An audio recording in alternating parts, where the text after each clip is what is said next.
إن الحمد لله نحمده ونستعينه ونستغفره ونعوذ بالله من شرور أنفسنا ومن سيئات أعمالنا من يهده الله فلا مضل له ومن يضلله فلا هادي له وأشهد أن لا إله إلا الله وأشهد أن محمدا عبده ورسوله يا أيها الذين آمنوا اتقوا الله حق تقاته ولا تموتن إلا وأنتم مسلمون يا أيها الناس اتقوا ربكم الذي خلقكم من نفس واحدة وخلق منها زوجها وبث منهما رجالا كثيرا ونساء واتقوا الله الذي تساءلون به والأرحام إن الله كان عليكم رقيبا يا أيها الذين آمنوا اتقوا الله وقولوا قولا سديدا يصلح لكم أعمالكم ويغفر لكم ذنوبكم ومن يطع الله ورسوله فقد فاز فوزا عظيما أما بعد فإن خير الحديث كتاب الله وخير الهدي هدي محمد صلى الله عليه وسلم وشر الأمور محدثاتها وكل محدثة بدعة وكل بدعة ضلالة وفي رواية وكل ضلالة في النار. محترم و مکرم حاضرین جمعہ، میری مائیں اور بہنیں، اللہ رب العالمین کے لیے ہی ساری تعریفات ہیں. حمد و ثنا، تحمید، تمجید، تکبیر، پاکی، بڑائی، بزرگی سب اللہ رب العالمین کے لیے ہیں، جو ہمارا خالق ہے، مربی ہے، پالنہار ہے، مدبر ہے. بعدہ درود و سلام ہو اللہ کے تمام نبیوں پر، بالخصوص ہمارے اور آپ کے آخری نبی جن کا نام اسم گرامی محمد بن عبداللہ صلی اللہ علیہ وسلم ہے.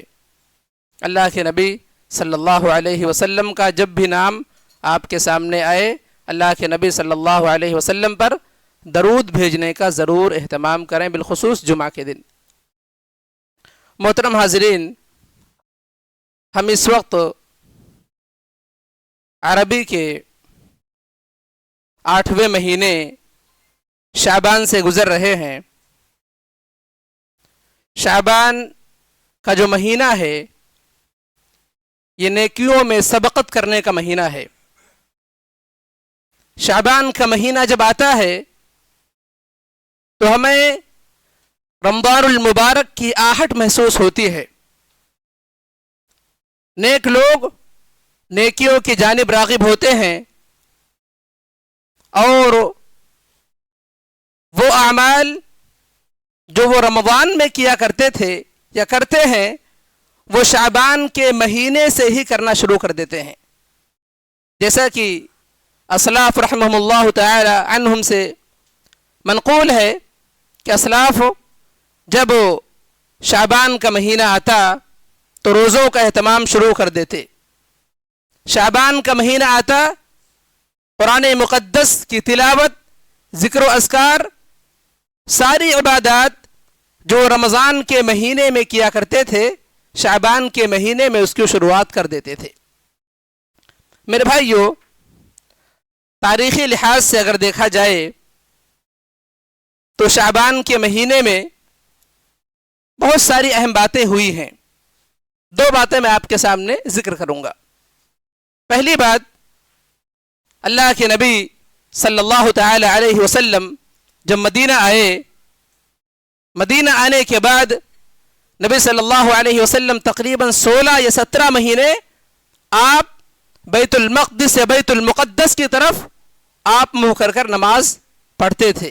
اللہ کے نبی کو یہ بات نہایت شاق گزرتی تھی. اللہ نے اس کا تذکرہ کیا، قد نرى تقلب وجهك في السماء.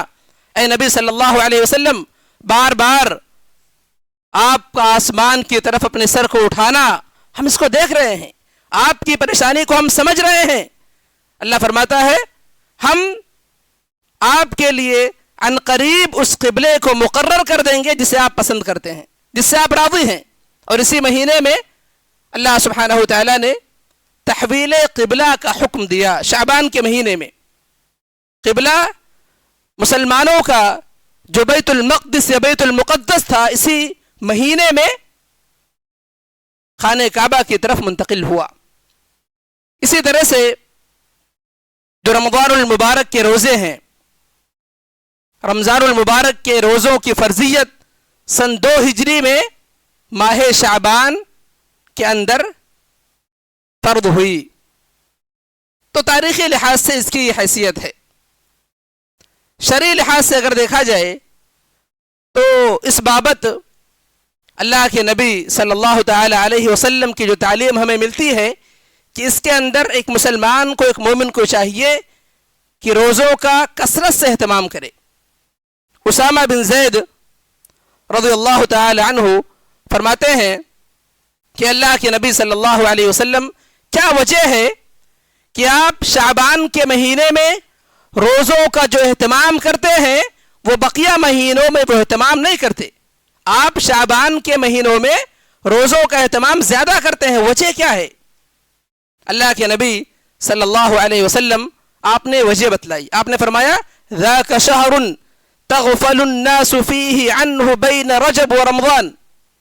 آپ نے فرمایا ایسا مہینہ ہے کہ اس مہینے میں لوگ غفلت کا شکار ہو جاتے ہیں. رجب کون سا مہینہ ہے؟ حرمت والا مہینہ ہے، لوگ اس کی عظمت کو سمجھتے ہیں. اس کے بعد کا مہینہ کون سا ہے؟ رمضان المبارک کا مہینہ ہے. بیچ میں شعبان کا مہینہ ہے. تو بیچ میں شعبان کا مہینہ پہلے رجب کا مہینہ ہے جو حرمت والا مہینہ ہے، اور اس کے بعد جو شعبان کے بعد کا مہینہ ہے وہ رمضان المبارک کا مہینہ ہے. لوگ ان دونوں مہینوں کا حق تو ادا کرتے ہیں، اس میں عبادات کا اہتمام تو کرتے ہیں، لیکن شعبان کے مہینے میں لوگ غفلت برتتے ہیں. اللہ کے نبی فرماتے ہیں غفلت برتتے ہیں.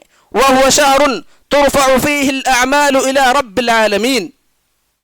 اور آپ نے فرمایا کہ ایک ایسا مہینہ ہے کہ اس مہینے کے اندر بندوں کے اعمال رب العالمین کی طرف اٹھائے جاتے ہیں. یعنی بندوں کے اعمال اللہ رب العالمین کی طرف جو ہے پیش کیے جاتے ہیں، اس تک پہنچائے جاتے ہیں. اور یہ جو پیشی ہے، جیسا کہ محدثین نے لکھا ہے، یہ سالانہ پیشی ہے.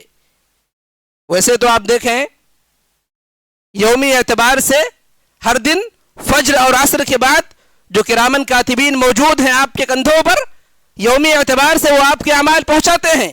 ہفتے میں سوموار اور جمعرات کے دن اعمال پہنچائے جاتے ہیں. سال میں یہ شعبان کا مہینہ ہے، یہ سالانہ پیشی ہے. اس مہینے میں اللہ رب العالمین کے یہاں بندہ جو اعمال کرتا ہے، اس مہینے کے اندر سالانہ رپورٹ بندے کی اللہ سبحانہ و تعالیٰ کے یہاں لگائی جاتی ہے. اور جب بندہ فوت ہو جاتا ہے تو انسان نے جو کچھ کیا ہے اللہ رب العالمین کے سامنے سارے اعمال رجسٹر کی شکل میں پیش کیے جاتے ہیں. اللہ کے نبی فرماتے ہیں وَهُوَ شَهْرٌ تُرْفَعُ فِيهِ الْأَعْمَالُ إِلَى رَبِّ الْعَالَمِينَ وَأُحِبُّ أَن يُوفَى عَمَلِي وَأَنَا صَائِمٌ. اللہ کے نبی فرماتے ہیں اور مجھے یہ بات پسند ہے، میں چاہتا ہوں کہ میرے عمل کا اختتام، میرے عمل کی انتہا اختتام اس بات پر ہو. میں اس بات کو پسند کرتا ہوں کہ میرا عمل اللہ سبحانہ و تعالیٰ کے یہاں پیش کیا جائے اور اس کا اختتام روزے سے ہو، اس کا اختتام روزے سے ہو. اللہ کے نبی صلی اللہ تعالی علیہ وسلم نے خاص اہمیت اور خاص فضیلت روزے کی بتلانے کی کوشش کی ہے. اسی لیے آپ دیکھیں اللہ کے نبی فرماتے ہیں انما الاعمال بالخواتیم. اختتام جو ہے یہ بہت اہم چیز ہے. نیک خاتمہ، خاتمہ بالخیر، یہ بہت اہم چیز ہے. اللہ کے نبی فرماتے ہیں کہ اعمال کا دار و مدار جو ہے یہ خواتین پر ہے. انسان نے اخیر عمر میں کون سا اچھا عمل کیا، اس کا کردار کیسا تھا، اس کے اعمال کیسے تھے، وہ بہت ہی اہمیت کی حامل چیز ہے. اللہ کے نبی فرماتے ہیں کہ ایک بندہ ہوتا ہے، عبادت گزار ہوتا ہے، لوگ اسے سمجھتے ہیں کہ یہ جنتی ہے، اور اپنے عمر کے اخیر پڑاؤ میں، اخیر لمحے میں کوئی ایسی جو ہے اس سے گناہ، اس سے کوئی اس قسم کا گناہ سرزد ہو جاتا ہے جس کی وجہ سے وہ یا کوئی ایسی بات وہ کہہ دیتا ہے، روایتیں مختلف ہیں، جس کی وجہ سے وہ جہنم کے اندر چلا جاتا ہے. اور ایک انسان عمر بھر اچھا کام نہیں کرتا، لیکن اخیر عمر میں وہ ایسے اعمال کو انجام دیتا ہے جو اللہ رب العالمین کو راضی کرنے والے ہیں. اللہ کے اطاعت کے امور، مرضیات کے امور. بندوں کو لگتا ہے کہ انسان اعمال نہیں کر رہا ہے، لیکن اخیر عمر میں انسان نیک اعمال کرنا شروع کر دیتا ہے. اللہ کے نبی فرماتے ہیں کہ ایسا انسان جنت کے اندر داخل ہوتا ہے. تو اختتام جو ہے یہ بہت معنی رکھتا ہے. لہذا ہمیں کوشش یہ کرنی چاہیے کہ ہم ہمیشہ اللہ سبحانہ و تعالیٰ کو راضی کرنے کی کوشش کریں، کیونکہ کسی کو پتہ نہیں ہے کہ زندگی کب ختم ہو جائے.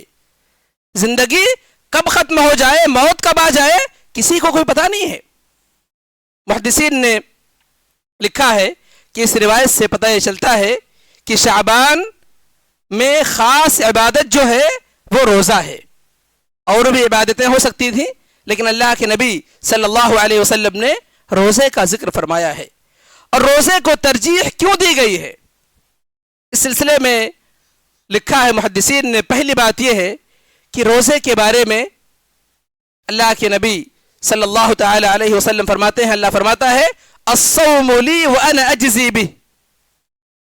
کیا ہے کہ روزہ میرے لیے ہے. اللہ فرماتا ہے کہ روزہ بندہ میرے لیے رکھتا ہے، میرے لیے بھوک کو، پیاس کو، تکالیف کو، مشقت کو برداشت کرتا ہے، خلوت میں ہوتا ہے، برائیوں سے اپنے آپ کو روکتا ہے، نمازوں کا اہتمام کرتا ہے، معصیات سے اپنے آپ کو روکتا ہے. میری خاطر وہ تمام تر محارم سے اپنے آپ کو بچاتا ہے. اللہ فرماتا ہے وَأَنَا أَجْزِي بِهِ. اللہ نے اس کا بدلہ نہیں بتلایا، کہا میں خود اس کا بدلہ بندے کو دوں گا. اللہ رب العالمین اگر چاہے ایک روزے کی بدولت انسان کو جہنم کی آگ سے دور کر دے، جو بندے نے خالص اللہ سبحانہ و تعالیٰ کو راضی اور خوش کرنے کے لیے اس کی رضا کی خاطر رکھا ہو. دوسری بات جو محدثین نے لکھی ہے وہ یہ ہے کہ روزہ یہ کوئی ایک عبادت نہیں ہے، بلکہ عبادتوں کا مجموعہ ہے. ایک انسان جب روزہ رکھتا ہے وہ نمازوں کا اہتمام کرتا ہے. ایک انسان جب روزہ رکھتا ہے اپنے آپ کو گالی گلوچ سے، غیبت سے، فسق و فجور سے، منہیات سے، ان چیزوں سے اپنے آپ کو روکتا ہے. ایک انسان جب روزہ رکھتا ہے ذکر و اذکار میں مشغول ہوتا ہے. ایک انسان جب روزہ رکھتا ہے قرآن مقدس کی تلاوت کرتا ہے. ایک انسان جب روزہ رکھتا ہے اپنے آپ کو مسجد کے اندر محصور کر لیتا ہے. وہ یہ روزہ ایک عبادت نہیں ہے، روزہ عبادتوں کا مجموعہ ہے، عبادتوں کا مجموعہ ہے. اس وجہ سے اللہ کے نبی صلی اللہ تعالی علیہ وسلم نے اس مہینے میں روزے کی جانب خاص توجہ دلائی ہے. ایک اور بات کہ شعبان کا جو مہینہ ہے یہ روزوں کے قضا کرنے کا وقت بھی ہے. ہمارے بہت سارے بھائی ایسے ہیں جو اس حوالے سے کوتاہی کا شکار ہیں. سفر کرتے ہیں رمضان میں، روزے چھوڑ گئے، اس کی قضا نہیں کرتے. کہتے ہیں کہ مولانا صاحب روزے جو چھوٹے ہیں لیکن بالضبط پتہ نہیں ہے کہ کتنے روزے چھوٹ گئے. میرے بھائیوں کو مسلمان کا شیوا نہیں ہونا چاہیے. ہم بندوں کے حقوق تو ادا کرتے ہیں. وَدَيْنُ اللَّهِ أَحَقُّ بِالْقَضَاءِ أو كما قال صلی اللہ علیہ وسلم. ایک عورت نے جب پوچھا اللہ کے نبی صلی اللہ علیہ وسلم سے کہ میری ماں جو ہے وفات پا گئی ہے، اس پر روزے ہیں، کیا میں روزے رکھوں؟ اللہ کے نبی فرماتے ہیں کہ اللہ کا جو قرضہ ہے، اللہ کا جو قضا ہے، وہ زیادہ حقدار ہے کہ اس کی تکمیل کی جائے، اس کو پورا کیا جائے. اگر آپ کے اوپر رمضان کے روزے ہیں، مردوں کے ہیں کوتاہی زیادہ پائی جاتی ہے، مردوں کے ہیں کوتاہی زیادہ پائی جاتی ہے. عورتیں ان روزوں کی قضا کر لیتی ہیں جو کسی مجبوری کے تحت ان کے روزے چھوٹ جاتے ہیں. مردوں کے ہاں اس سلسلے میں کوتاہی پائی جاتی ہے. عائشہ صدیقہ رضی اللہ تعالی عنہ فرماتی ہیں کہ میں عام طور سے میرا معمول یہ تھا کہ رمضان کے اندر جو روزے میرے چھوٹ گئے ہوتے تھے میں شعبان کے اندر اس کو پورا کرتی تھی. اللہ کے نبی صلی اللہ علیہ وسلم شعبان کے مہینے میں نفلی روزہ رکھا کرتے تھے اور میں شعبان کے مہینے میں میرے اوپر جو واجب روزے رمضان المبارک کے روزے جو رہ جاتے تھے میں اس کو پورا کیا کرتی تھی. تو شعبان کے مہینے میں اگر آپ کے اوپر روزے ہیں تو ان کی ادائیگی، ان کو پورا کرنا یہ رمضان المبارک کے آنے سے پہلے واجب ہے. آپ کے لیے جائز اور درست نہیں ہے کہ آپ اس کو یوں ہی چھوڑ کر رکھیں. اور اگر آپ صحت مند ہیں، تندرست ہیں، تو آپ کے لیے یہ بھی درست نہیں ہے کہ رمضان کے روزے قضا کرنے کے بجائے ہم فدیہ وغیرہ دے کر چھٹکارا پالیں، بلکہ جو روزے آپ کے چھوٹے ہوئے ہیں ان روزوں کی قضا ضروری ہے. اسی طرح سے شعبان کے حوالے سے اللہ کے نبی صلی اللہ علیہ وسلم کی ایک روایت یہ بھی ہے کہ مکمل شعبان کے روزے نہ رکھے جائیں. اللہ کے نبی نے اس سے منع فرمایا ہے. عائشہ صدیقہ رضی اللہ تعالی عنہ فرماتی ہیں ما علمته صام شهرا كله الا رمضان ولا افطره كله حتى يصوم. فرماتی ہیں کہ میرے علم میں نہیں ہے کہ اللہ کے نبی صلی اللہ علیہ وسلم رمضان کو چھوڑ کے کسی اور مہینے کا مکمل روزہ رکھتے ہوں. اللہ کے نبی نے اس سے منع فرمایا ہے کہ رمضان المبارک کو چھوڑ کر کسی اور مہینے کا مکمل روزہ رکھا جائے. شعبان کے مہینے میں آپ روزہ رکھیں، آپ 20 روزے رکھیں، 25 روزے رکھیں، لیکن مکمل مہینہ اگر آپ روزے سے رہتے ہیں تو اللہ کے نبی صلی اللہ تعالی علیہ وسلم کے تعلیم کے خلاف ہے. اسی طرح سے عائشہ صدیقہ رضی اللہ تعالی عنہ فرماتی ہیں لا اعلم نبی اللہ قرأ القرآن كله في ليلة ولا قام ليلة حتى الصباح ولا صام شهرا قط كاملا غير رمضان. عائشہ صدیقہ رضی اللہ تعالی عنہ فرماتی ہیں کہ اللہ کے نبی صلی اللہ تعالی علیہ وسلم نے کبھی ایک رات میں قرآن مقدس کو ختم کیا ہو میرے علم میں نہیں ہے. لوگ قصے کہانیاں بیان کرتے ہیں کہ فلاں بزرگ نے ایک رات میں قرآن کو 40 بار پڑھا، 30 بار پڑھا، 20 بار پڑھا. یہ ساری من گھڑت چیزیں ہیں، ان سب کی کوئی اصل نہیں ہے، اور ایسا ممکن بھی نہیں ہے واقع میں کہ ایک رات میں انسان اتنی بار قرآن مقدس کو ختم کرے. اور اتنے کم مدت میں قرآن کو ختم کرنا یہ قرآن کی بے ادبی ہے، یہ تدبر کے خلاف ہے.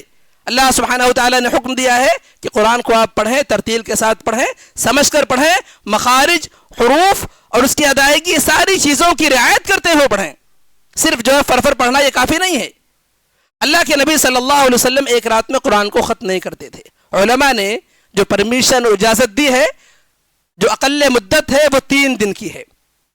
اگر کوئی مبارک مہینہ ہے، مبارک ایام ہے، ان ایام میں آپ کم از کم 3 دن کے اندر، 3 دن سے پہلے نہیں، 3 دن کے اندر قرآن مقدس کو ختم کر سکتے ہیں.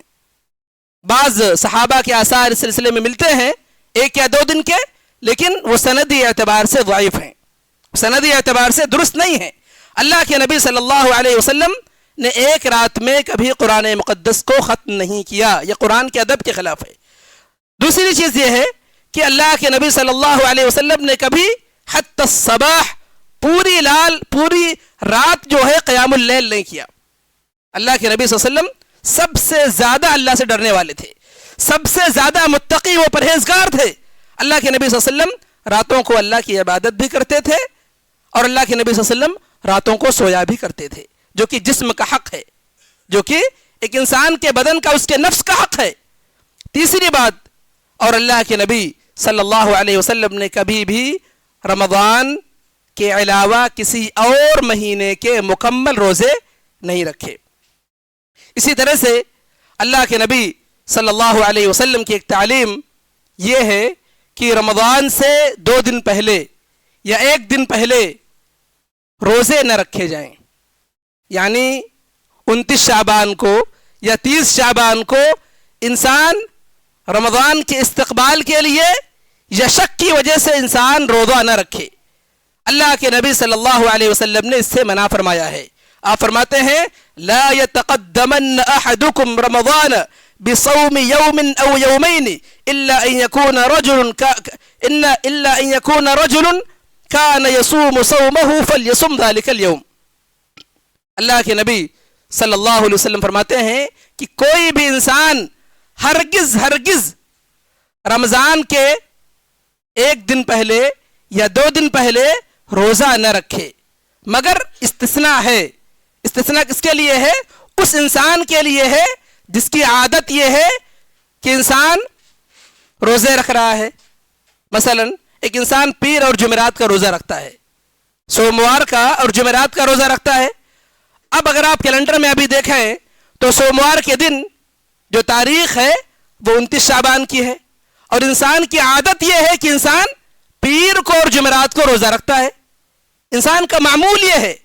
اللہ کے نبی فرماتے ہیں اگر ایسا ہے، کسی انسان کا معمول ہے، تو ایسا انسان اس نہی سے خارج ہے۔ ایسا انسان رمضان سے 1 دن یا 2 دن پہلے روزے رکھ سکتا ہے۔ اس مہینے کے اندر میرے بھائیوں بہت ساری بدعات پائی جاتی ہیں جو مسلمانوں کے یہاں کم علمی کی وجہ سے یا نادانی کی وجہ سے، جہل کی وجہ سے رائج ہیں۔ بعض بدعتوں کا تعلق شعبان کے مہینے سے ہے، اور بعض بدعتوں کا تعلق شعبان کی 15ویں تاریخ سے ہے۔ زیادہ تر جو بدعات ہیں وہ 15ویں تاریخ سے متعلق ہیں، جسے ہم لوگوں نے نام دیا ہے شب برات کا۔ اس دن لوگ نئے کپڑے کا اہتمام کرتے ہیں، گھروں میں چراغاں کرتے ہیں، عید جیسی خوشی مناتے ہیں، رات میں تہجد کا اہتمام کرتے ہیں، روزے کا اہتمام کرتے ہیں۔ میرے بھائیوں اللہ کے نبی نے اس مہینے میں روزہ رکھنے کا حکم دیا ہے، آپ روزہ رکھیں، لیکن تخصیص کے ساتھ 15ویں شعبان کو روزہ رکھنا درست نہیں ہے۔ تخصیص کے ساتھ 15ویں شعبان کو تہجد کی نماز پڑھنا یہ درست نہیں ہے۔ یہ جو ہے عمل نہ اللہ کے نبی صلی اللہ علیہ وسلم سے ثابت ہے، نہ صحابہ کرام رضوان اللہ علیہم اجمعین سے اس کا ثبوت ملتا ہے۔ بعض نادان قسم کے لوگوں نے قرآن مقدس کی جو آیت ہے، اللہ فرماتا ہے اِنَّا أَنزَلْنَاهُ فِي لَيْلَةٍ مُبَارَكَةٍ، کہ ہم نے اس کو مبارک رات کے اندر نازل کیا ہے۔ اب جمہور مفسرین کا کہنا یہ ہے کہ مبارک رات سے مراد شب قدر کی رات ہے۔ مبارک رات سے مراد شب قدر کی رات ہے۔ اور قرآن مقدس کی آپ جانتے ہیں کہ بعض آیتوں کی تفسیر دوسری آیتوں کے اندر موجود ہوتی ہے، بعض آیتوں کی تفسیر جو مجمل آیت ہوتی ہے ان کی تفسیر دوسری آیتوں کے اندر ہی موجود ہوتی ہے۔ اِنَّا أَنزَلْنَاهُ فِي لَيْلَةِ الْقَدْرِ، اللہ سبحانہ وتعالی نے اس قرآن مقدس کو نازل کیا ہے قدر کی رات میں، اور قدر آپ جانتے ہیں یہ رمضان کے مہینے میں ہے، یہ رمضان کے مہینے میں ہے۔ جو مبتدعہ قسم کے حضرات ہیں وہ مبارک رات سے استدلال کرتے ہیں کہ یہاں مراد 15ویں شعبان کی رات ہے، جو کہ درست نہیں ہے۔ اور اس سلسلے میں عبداللہ بن عباس رضی اللہ تعالی عنہ کا قول پیش کرتے ہیں کہ عبداللہ بن عباس رضی اللہ تعالی عنہ نے ایسا کہا ہے کہ اس سے مراد رمضان کی 15ویں شب ہے، جبکہ صحیح بات یہ ہے کہ جو قول ان کی جانب منسوب کیا جاتا ہے وہ سند کے اعتبار سے درست نہیں ہے، بلکہ عبداللہ بن عباس رضی اللہ تعالی عنہ سے جو قول صحیح سند سے ثابت ہے مستدرک حاکم کے اندر، اس میں آپ فرماتے ہیں کہ اس سے مراد یعنی لیلۃ القدر، لیلہ مبارکہ سے مراد جو ہے یہ لیلۃ القدر ہے، جو کہ رمضان المبارک کے اندر آخری عشرے میں طاق راتوں کے اندر موجود ہے۔ اسی طرح سے اس رات کے اندر دعا کا اہتمام کرنا، صحت کے لیے دعا کرنا، روزی کے لیے دعا کرنا، بال بچوں کے لیے دعا کرنا، اس رات کے اندر خصوصیت کے ساتھ اس کا اہتمام کیا جاتا ہے۔ اور قرآن مقدس کی آیت فیہا یفرق کل امر حکیم، جو کہ لیلۃ القدر کے بارے میں ہے، اور اللہ سبحانہ وتعالی نے معاً بعد اس آیت کو ذکر فرمایا ہے، معاً بعد اس آیت کو ذکر فرمایا ہے۔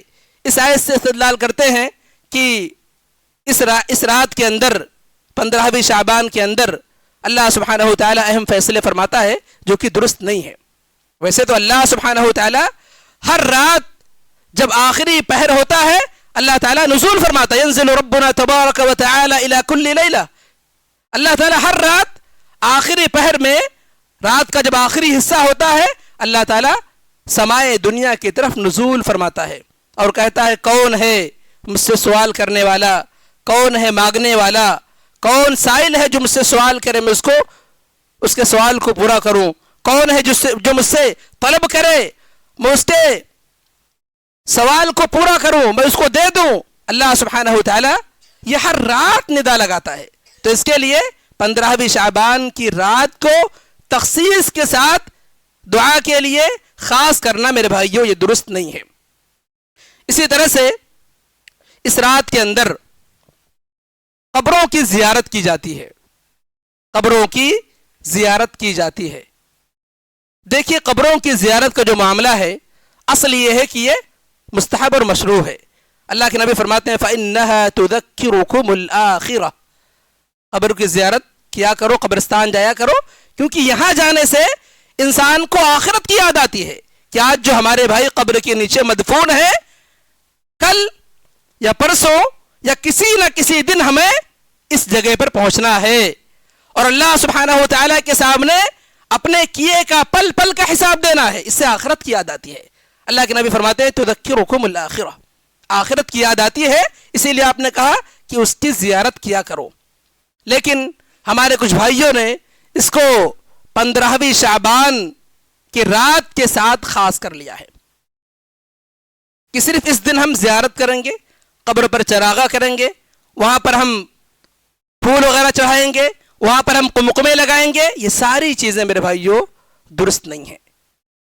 ترمذی کے اندر امام ترمذی رحمۃ اللہ علیہ نے جو واقعہ ذکر کیا ہے، جس کے اندر اس چیز کا ذکر موجود ہے، امام ترمذی رحمۃ اللہ علیہ اپنے استاد امام بخاری رحمۃ اللہ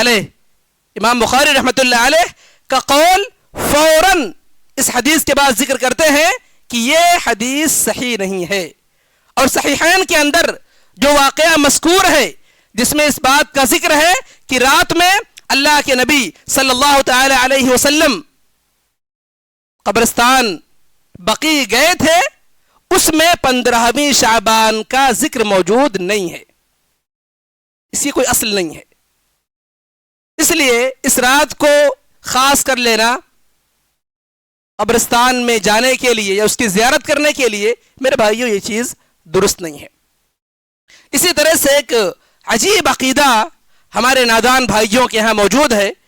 سچ یہ ہے جیسا اسلاف نے لکھا ہے کہ جب انسان بدعت کے اندر گرفتار ہوتا ہے تو انسان کی عقل کام کرنا بند کر دیتی ہے، انسان کی عقل جو ہے سلب کر لی جاتی ہے، انسان کے سوچنے سمجھنے کی صلاحیت کم ہو جاتی ہے۔ ایک عجیب سا عقیدہ جس کو میں نے دیکھا بھی ہے، سنا بھی ہے، میرے مشاہدے میں یہ بات ہے کہ لوگوں کا یہ عقیدہ ہوتا ہے کہ اس رات روحیں گھروں کے اندر واپس آتی ہیں، جیسا سیم عقیدہ ہندوؤں کا ہے کہ اگر کوئی انسان غیر فطری طور سے ان کے یہاں مر جاتا ہے ایکسیڈنٹ میں یا ڈوب کر، یا اس کی جو طبیعی موت ہے وہ نہیں ہوتی ہے، تو ایسی صورت میں ان کا عقیدہ ہوتا ہے کہ وہ روح واپس آتی ہے، پھر ان کے مذہب میں ان کا اپنا سمادھان موجود ہے کہ اس کو کیسے پلٹایا جائے گا۔ ہمارے مسلمان بھائیوں کے ہاں یہ عقیدہ میرے بھائیوں نہایت ہی گندا عقیدہ ہے، نہایت ہی فاسد عقیدہ ہے، یہ اسلامی عقیدے کے روح کے خلاف ہے۔ ایک انسان جب چلے جاتا ہے اس دنیا سے وہ کبھی واپس نہیں آتا، کبھی بھی واپس نہیں آتا۔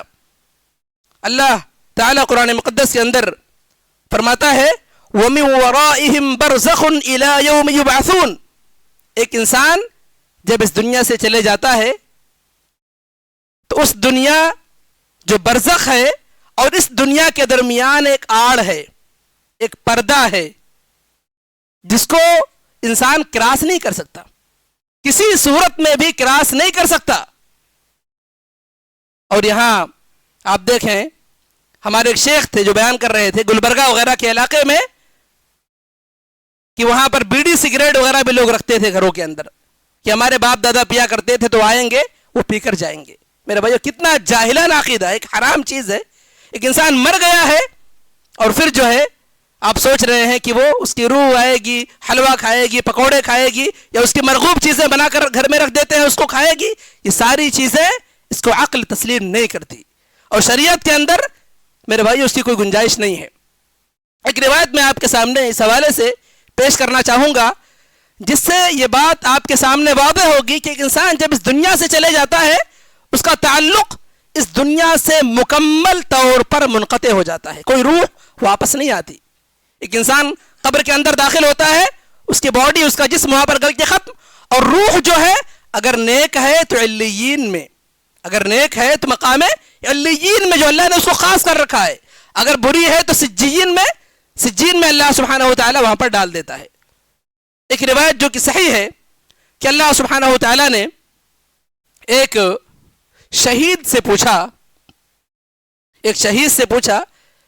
شہید کی روح سے اللہ نے سوال کیا کہ تمہاری خواہش کیا ہے, آج جو تم کہو گے میں اس کو پورا کروں گا.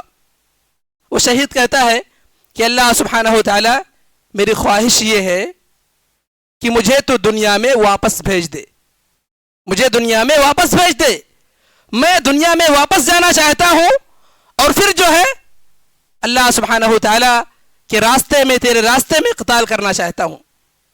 اللہ فرماتا ہے نہیں, قد سبق منی, اللہ فرماتا ہے نہیں, یہ ممکن نہیں ہے. یہ بات ہمارے یہاں ہمارے قانون میں لکھی جا چکی ہے کہ ایک بار جو انسان یہاں آ گیا وہاں نہیں جا سکتا. ایک بار انسان برزخ کی زندگی میں آ گیا, انسان واپس دنیا میں نہیں جا سکتا.